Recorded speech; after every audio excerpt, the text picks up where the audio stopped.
बोलो मनसा महादेव की जय।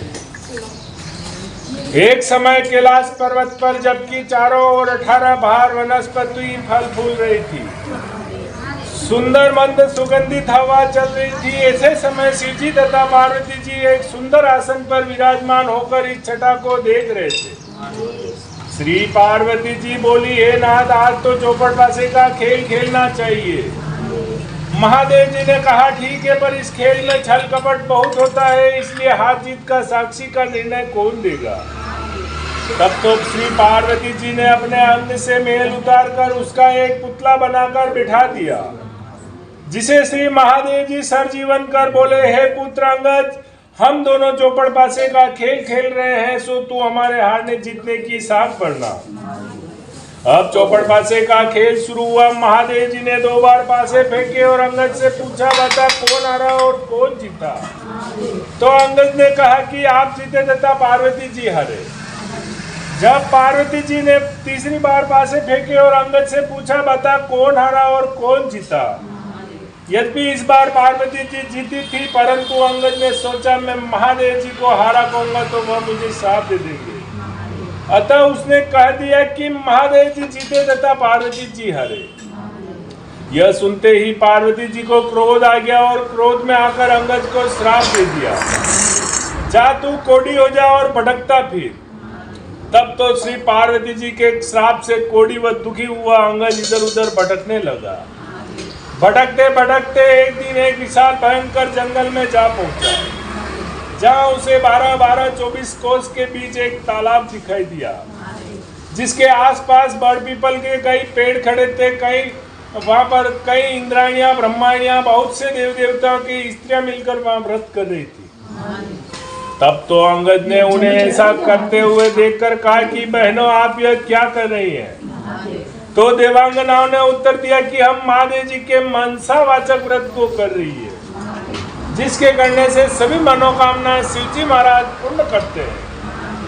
तब तो अंगद ने कहा कि इस व्रत को तो मैं भी करना चाहूंगा।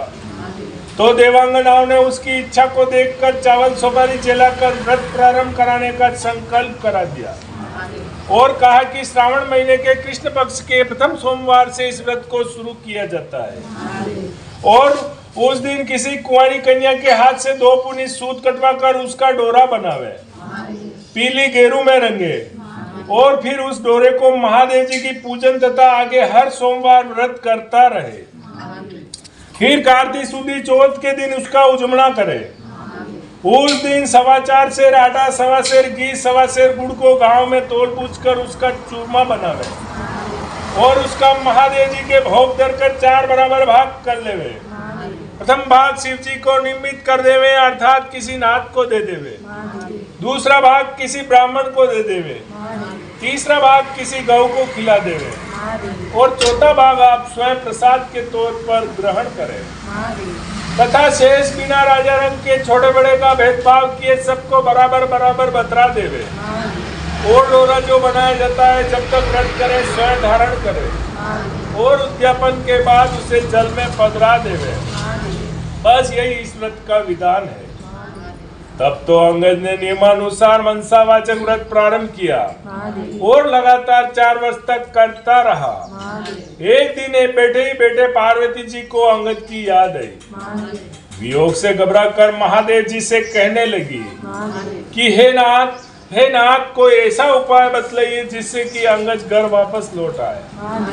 तो भगवान शंकर जी पार्वती जी से कहने लगे कि हे प्रिय, तुम मनसावाचक व्रत करो, तुम्हारी इच्छा अवश्य पूरी होगी।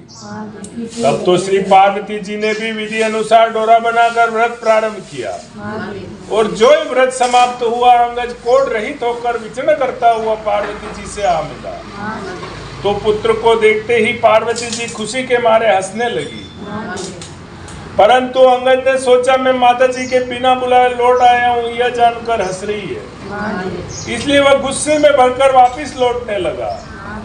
तो पार्वती जी ने उसको उठकर पकड़ लिया और बोली कि हे बेटा, फिर से तू कहाँ जा रहे हो। तो अंगद बोला कि हे माता, मेरी मैं बिना बुलाए लौट आया हूँ, यह जानकर आप हंस रही है, इसलिए मैं वापस जा रहा हूँ। तो पार्वती जी बोली, नहीं बेटा, मैं तुम्हारे आने से नहीं हंसी हूँ, मैं तो मनसावाचक व्रत के प्रभाव को देखकर हंसी हूँ, जिसे कि मैंने तुम्हारे मिलने की इच्छा से किया था। तो अंगज कहने लगा कि हे माता, यह व्रत तो मैंने भी किया है।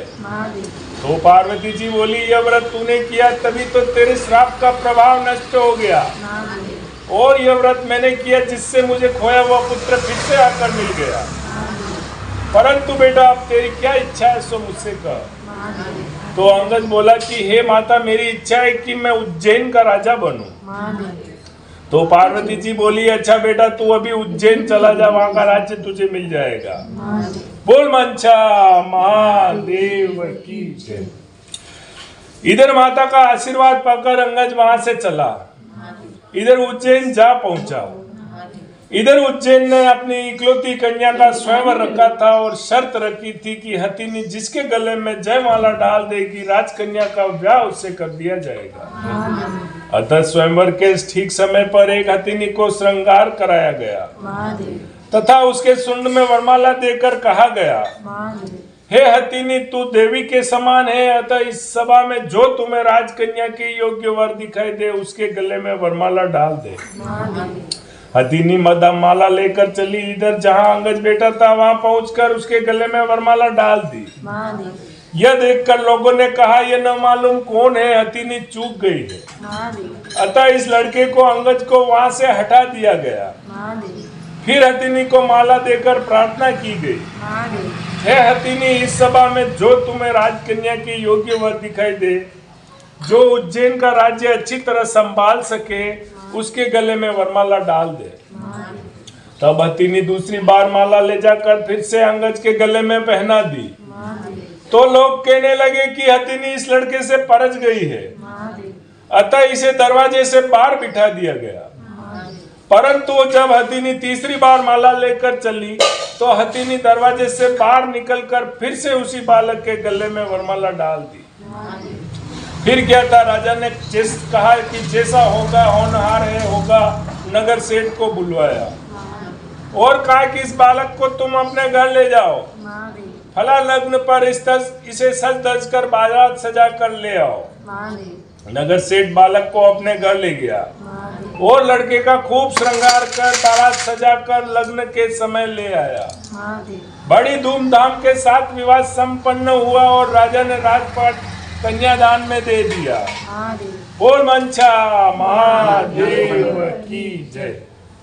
जब विवाह पश्चात वर वधू महलों में गए तो राजकुमारी ने अंगद से पूछा, हे नाथ, आपकी जाति क्या है, आपका नाम क्या है और आपके पिता व ग्राम का नाम क्या है। तब तो अंगद ने कहा कि हे राजकुमारी, मैं शिव पार्वती जी का लड़का हूँ, मेरा नाम अंगद है। तब राजकुमारी ने कहा कि महाराज, आपकी इस बात को कोई कैसे सच्ची मान सकता है, आप सत्य सत्य बतलाइए, वास्तव में क्या बात है। तब तो अंगद ने अपने पैदा होने की सारी कथा राजकुमारी को कह सुनाई और अपने श्राप व मनसावाचक व्रत के प्रभाव से छूटकर उज्जैन राज्य पाने का सारा वृत्तांत कह सुनाया। यह सुनकर राजकुमारी को संतोष हुआ और दोनों सुखपूर्वक रहने लगे। थोड़े ही दिनों पश्चात अंगद ने कहा कि हे राजकुमारी, मेरे राज्य करने की अवधि पूरी हो चुकी है, अतः मैं अपने माता पिता के पास कैलाश जाना चाहता हूँ। तेरी क्या इच्छा है सो मुझसे कह। तो राजकुमारी बोली कि हे नाथ, मैं तो पुत्र धन व राज्य का सुख चाहती हूँ। तो अंगद ने कहा कि तुम मनसावाचक व्रत करो, तुम्हारी इच्छा अवश्य पूरी होगी। तो राजपुत्री बोली कि हे नाथ, जब आप कैलाश चले जाएंगे तो मेरे पुत्र कैसे होगा। तो अंगद ने कहा कि हे राजकुमारी, तुम मनसावाचक व्रत करो, तुम्हें मनसावाचक व्रत के प्रभाव से तुम्हें बिना गर्भावास के पुत्र मिलेगा। ऐसा कहकर मनसावाचक व्रत की सारी विधि समझाकर अंगद वहां से कैलाश चले गए। इधर राजकुमारी ने पति की आज्ञा अनुसार मनसावाचक व्रत शुरू किया और लगातार 4 वर्ष तक करती रही। भगवान शंकर जी बहुत प्रसन्न हो गए। एक दिन जब रानी दातुन कर रही थी तो अपनी दासी को ऊपर महल में जल की जारी लेने के लिए भेजा।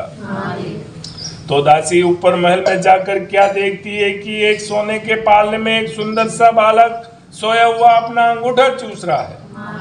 तो दासी ने दौड़ते हुए नीचे आकर रानी को सारा हाल कहा और उसे ऊपर ले गई।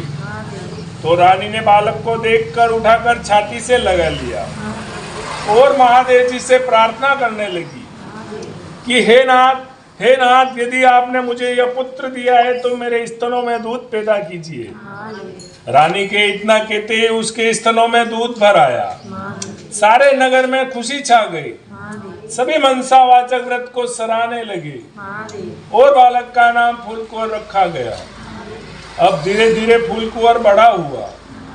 अब सभी उसे राजकुमार कहकर पुकारने लगे। एक दिन राजकुमार ने अपने माता से पूछा, हे माता, मेरे पिता कौन है, उनका नाम क्या है और वे इस समय कहाँ पर है? तो रानी ने कहा कि हे पुत्र, तेरे पिता का नाम अंगद है, वे महादेव जी के पुत्र हैं और इस समय कैलाश में है। तो राजकुमार ने कहा कि हे माता, मृत्यु लोक में इस बात को कोई कैसे सच्ची मान सकता है? तब तो रानी ने अंगद की उत्पत्ति और उनके शाप व मनसावाचक व्रत के प्रभाव से छूटकर उज्जैन राज्य पाने की सारी कथा कह सुनाई और उनकी स्वयं की उत्पत्ति की बातें भी कह सुनाई और कहा कि हे पुत्र, मनसावाचक व्रत करने वाले मनुष्य के लिए कोई भी बात असंभव नहीं है। यदि तुझे इसके पराक्रम का भान नहीं है तो तू स्वयं करके इसके फल को प्रत्यक्ष रूप से देख सकता है। तो फूलकुंवर कहने लगा कि हे माता, मेरी इच्छा है कि चेदीराज की कन्या जो दुनिया की सबसे अधिक सुंदर मानी जाती है, क्या उसके साथ मेरा विवाह हो सकता है? तो रानी ने कहा कि हाँ पुत्र, तेरे इस व्रत करने से तुम्हारी इच्छा अवश्य पूरी होगी। तब तो फूलकुंवर ने माता से संपूर्ण विधि पूछकर व्रत प्रारंभ किया और लगातार 4 वर्ष तक करता रहा। भगवान शंकर जी फूलकुंवर पर बहुत प्रसन्न हो गए और चेदीराज के स्वप्न में दर्शन देकर कहा, हे चेदीराज, तुम मेरे कहने से अपनी राजकुमारी का विवाह उज्जैन के राजकुमार फूलकुंवर से कर दे। तो चेदीराज ने भगवान शिव जी के वचन सुनकर अपनी कन्या का विवाह उज्जैन के राजकुमार फूलकुंवर से कर दिया। अब तो फूलकुंवर भी राजा हो गया था। एक दिन राजा फूलकुंवर शिकार खेलने के लिए वन में गया और उसको कोई शिकार हाथ न आया और भूख प्यास के व्याकुल होकर एक बाग में आराम करने लगा। देव योग से वहां पर कोई ब्राह्मण आ पहुंचा। राजा को पंचांग सुनाया। आज कार्तिक शुक्ल चौथ है, अर्थात मनसावाचक व्रत के उजड़ने का दिन है। तो राजा ने कहा कि हे विप्रराज, मुझसे तो भूल हो गई है, आप मुझे भी पूजन करा दें। तो ब्राह्मण ने पूजा के लिए शहर में रानी के पास खबर भेजी कि राजा साहब शिकार के लिए वन में ठहरे हैं। आज उनके कार्तिक शुक्ल चौथ के उजड़ने का दिन है, इसलिए 4.25 सेर आटा, 1.25 सेर घी, 1.25 सेर गुड़ का चूरमा बनाकर मंगवाया है। इस पर रानी ने सोचा कि फौज के कई आदमी साथ है, इतने से चूरमे से क्या होगा, इसलिए उसने गाड़ी भरकर चूरमा भेज दिया। नियम विरुद्ध अधिक सामान होने से महादेव जी ने कोप किया और राजा के स्वप्न में दर्शन देकर कहा कि हे राजा, तू अपनी रानी को राज्य से निकाल दे, नहीं तो मैं तेरे राज्य को नष्ट भ्रष्ट कर दूंगा।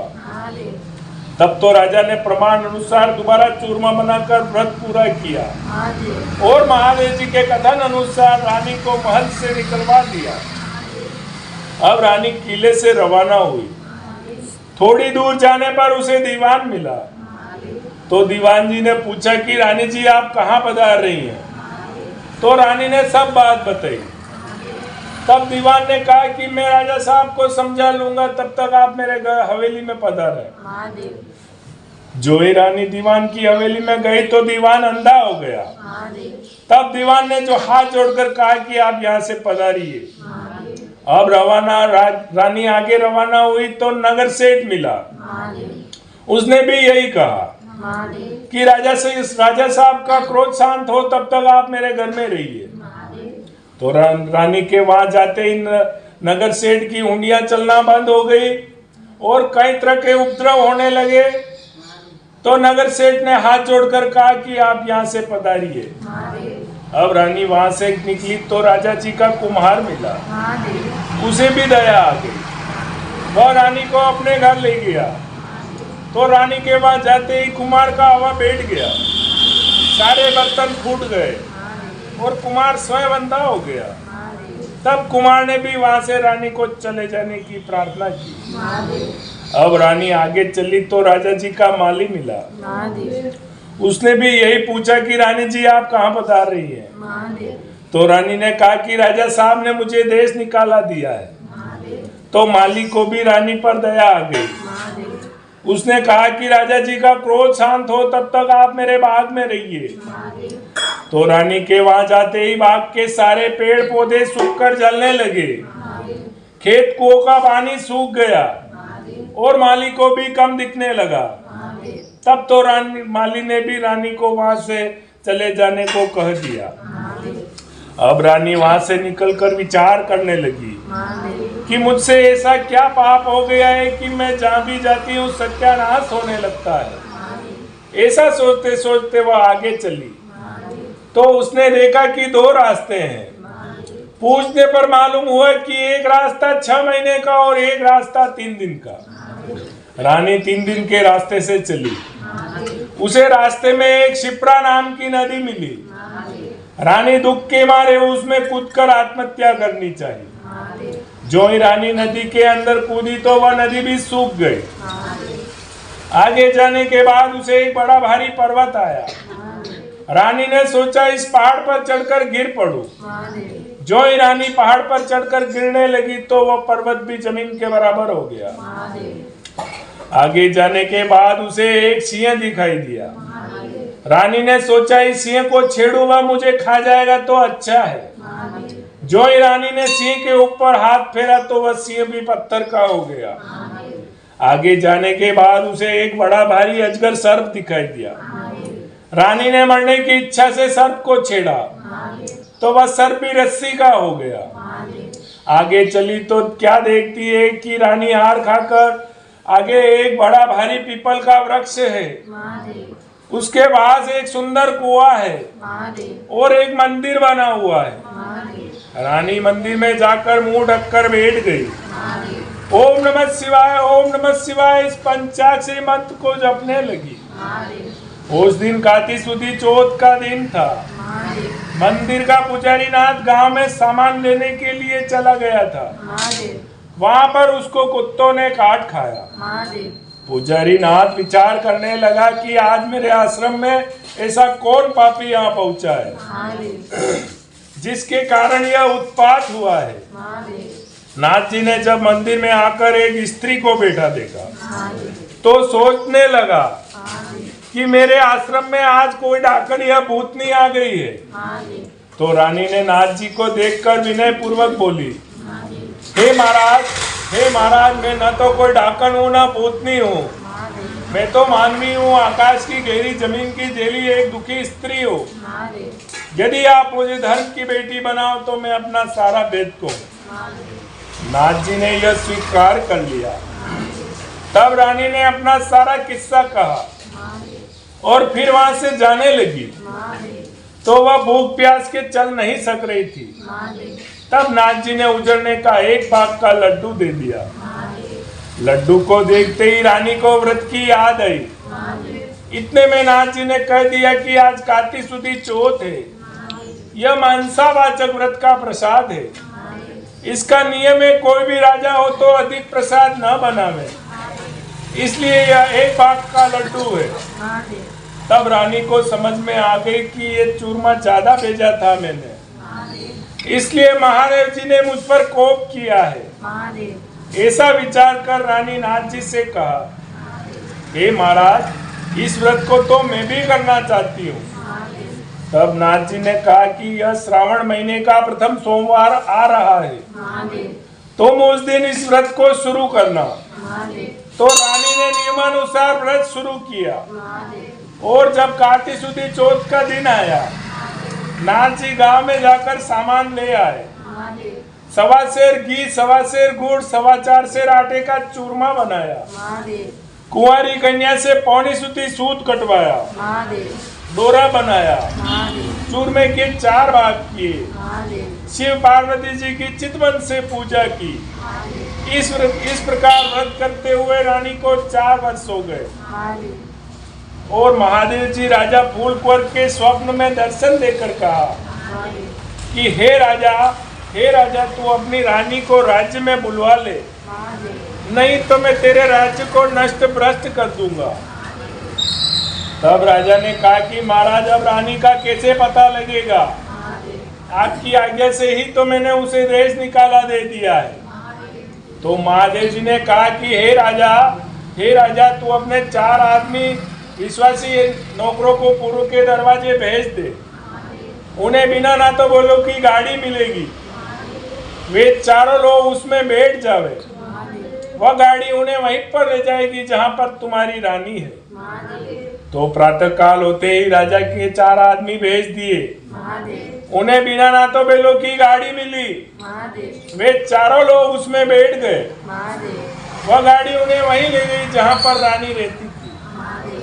तो सेवकों ने रानी को पहचान लिया और कहा कि रानी जी राजा साहब आपको बुला रहे हैं, इसलिए हम लोगों को भेजा है।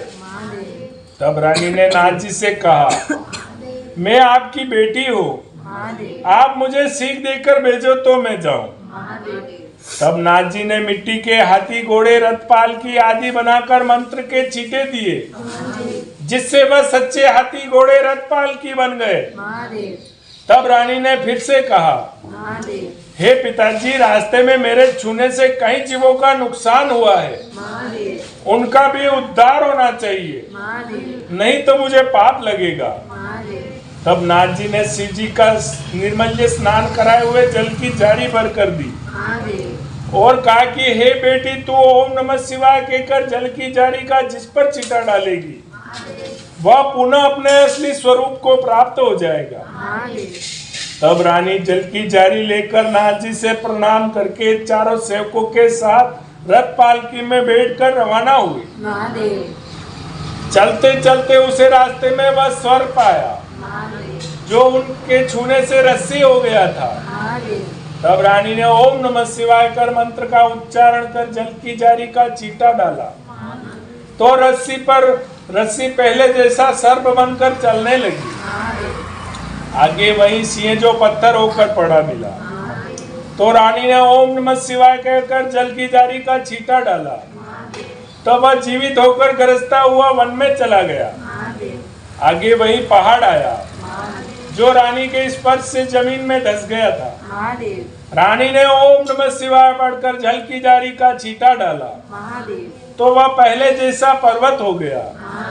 अब रानी आगे चली तो वह नदी आई जो उसके कारण सूख गई थी। रानी ने ओम नमः शिवाय पढ़कर जो ही जल की जारी का छींटा डाला तो पहले जैसे गहरे निर्मल जल से बहने लगी।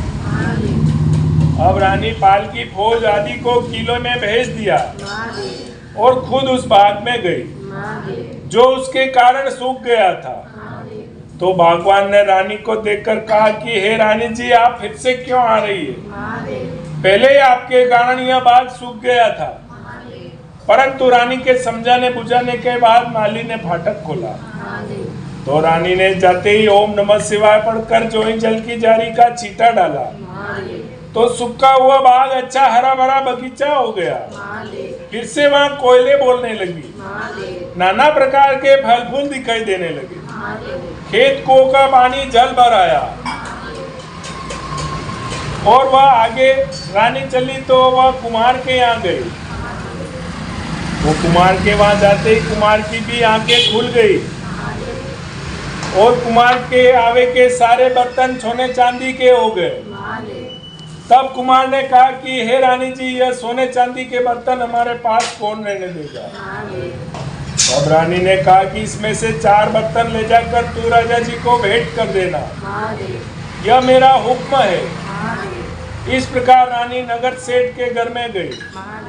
तो नगर सेठ की उंगलियां सिकरने लगी, महादेव व्यापार में लाभ होने लगा। महादेव तब नगर सेठ ने हाथ जोड़कर कहा महादेव कि अंधता आपके पधारने से रिद्धि सिद्धि हुई, अतः मैं खुशी से सारी नगरी को जिमवाना चाहता हूँ। तो रानी ने बात मान ली महादेव और नगर में डिंडोरा पिटवा दिया। महादेव कल किसी के घर पर धुआं नहीं निकलेगा। अगर किसी का चूल्हा जला तो 101 रुपया जुर्माना होगा। रानी अब आगे चली तो दीवान जी के यहाँ पहुंची तो दीवान जी की भी आंखें खुल गई, सर्वत्र आनंद छा गया। अब रानी साहिबा किले में पधारी तो राजा जी ने बड़ा भारी स्वागत किया और जलसा मनाया। दूसरे दिन नगर सेठ ने सारे नगर को जिमवाया और किले में जाकर रानी जी से प्रार्थना की, अंधता आप भी आरोग्य। तब रानी ने कहा कि आज मेरे काती सुधी चौथ के उजड़ने का दिन है, सो किसी भूखे आदमी को जिमवा कर जिमूंगी। परंतु सारे नगर के लोग तो नगर सेठ के यहाँ पर जिमने गए थे। ढूंढते ढूंढते डोबी घाट पर एक अंधी बहरी कोड़ी धोबिन भूखी पड़ी हुई मिली। रानी की आज्ञा से उसे लाया गया और उसे स्नान कराया गया। स्नान कराते उसका सारा कोढ़ मिट गया और उसको जो ही मनसावाचक व्रत की सारी कथा सुनाई। कथा सुनाते उसके लिए स्वर्ग से विमान आया और बूढ़ी धोबिन कथा सुनने प्रसाद देने मात्र से सदैव सदैव के लिए वैकुंठ चली गई। इस प्रकार राजा रानी हर साल मनसावाचक व्रत करते रहे, संसार के सभी सुखों को भोगते रहे। अंत में पुत्र को राजगद्दी देकर शिवलोक सिधार गए। बोल मनसा महादेव की जय। इस प्रकार मनसावाचक व्रत अर्थात शिव पार्वती व्रत की बड़ी भारी महिमा है। श्रावण महीने के प्रथम सोमवार से कार्तिक सुदी चौथ का यह सर्व मनोवांछित फल देने वाला है और मनसावाचक व्रत करने वाले मनुष्य के लिए कोई भी बात असंभव नहीं है। बोल मनसा महादेव की जय। बोलो शिव पार्वती मैया की जय। बोलो राम परिवार की जय। बोलो चार भुजा नाथ की जय।